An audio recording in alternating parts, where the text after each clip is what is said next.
আপনারা জানেন আজকে যেখানে সমাবেশ হয়েছে, আমরা বিগত দিনও high school centre, college centre, বর্তমান সেন্টার, এই তিনটি সেন্টারে জাতীয়তাবাদী দলের পক্ষে আমরা বারবার বিজয় অর্জন করেছি।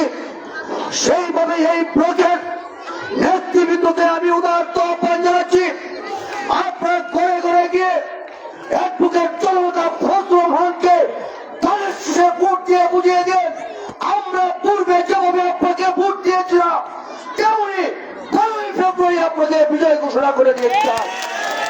আপনারা কি আগামীকালকে থেকে ঘরে ঘরে ভোট প্রার্থনা করবেন কিনা? আপনারা জানেন 1996 সাল থেকে জননেতা অ্যাডভোকেট ফজলুর রহমান সাহেব আপনাদের ঘরে ঘরে ভোট প্রার্থনা করে আসছেন, আপনারা একবারও ওনাকে জাতীয় সংসদে পাঠাতে পারেন নাই। এই ব্যর্থতা আমাদের।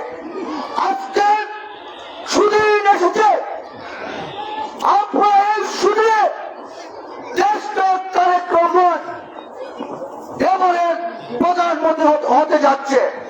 তাহলে কি অষ্টগ্রাম ইত্যামিটামনের একজন শেষবারের মতন একজন জাতীয়তাবাদী আদর্শের সৈনিক যিনি বারবার আপনাদের দুয়ারে এসেছেন, উনাকে কি আমরা একবার এমপি বানিয়ে সংসদে পাঠাতে পারিনি?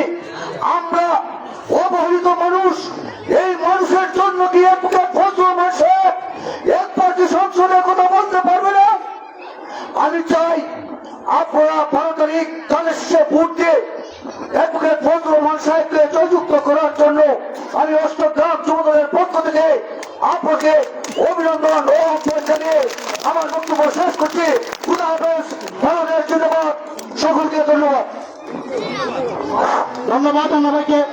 এই মুহূর্তে সংক্ষিপ্ত বক্তব্য রাখবেন অষ্টগ্রাম উপজেলা ছাত্র দলের সাবেক সফল সভাপতি, অষ্টগ্রাম উপজেলা বিএনপির দপ্তর সম্পাদক, নর্থ অষ্টগ্রামের কৃতি সন্তান জনাব জিএস মুশাররফউদ্দিন হালিম ভাই।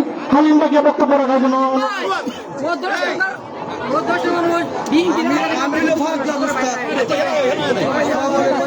ধন্যবাদ।